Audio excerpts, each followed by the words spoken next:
अध्यक्ष महोदय, प्रस्तावामध्ये आणखीन एका गोष्टीची चिंता आहे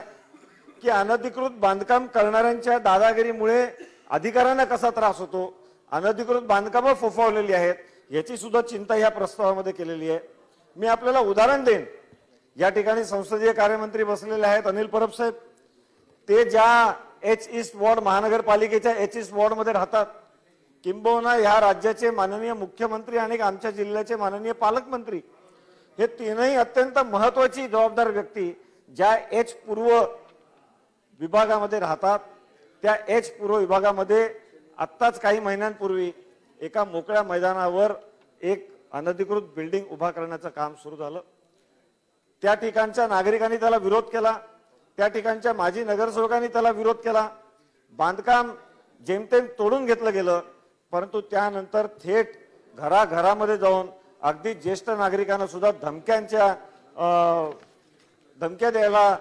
ते समाजकंटक सुरू झालेला आहे। माझ्याकडे पत्र आहे, वाकोला पोलीस स्टेशनला तिथल्या नागरिकांनी, तिथल्या ज्येष्ठ नागरिकांनी तक्रार केली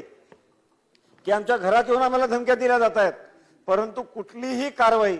वाकोला पोलीस स्टेशनने त्या ठिकाणी केली नाही। किंबहुना महानगरपालिकेला सुद्धा अधिकार आहे अध्यक्ष महोदय,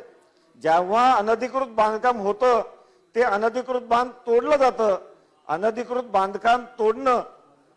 ही काही शिक्षा नाही आहे। शिक्षा महानगरपालिका अधिनियम 475A अंतर्गत करायची असते, परंतु माझ्या पत्रानंतर सुद्धा महानगरपालिकेने साधी एक तक्रार पोलीस खात्याकडे केली नाही, पोलीस ठाण्याकडे केली नाही की या ठिकाणी 475A अंतर्गत फौजदारी कारवाई सुरू करा। ज्या ठिकाणी सत्तेमधले सरकारमधले तीन जबाबदार व्यक्ती राहतात अशा ठिकाणच्या एच पूर्व विभागामधली ही अवस्था आहे, तर आपण संपूर्ण मुंबईमध्ये काय परिस्थिती असेल समजू शकता।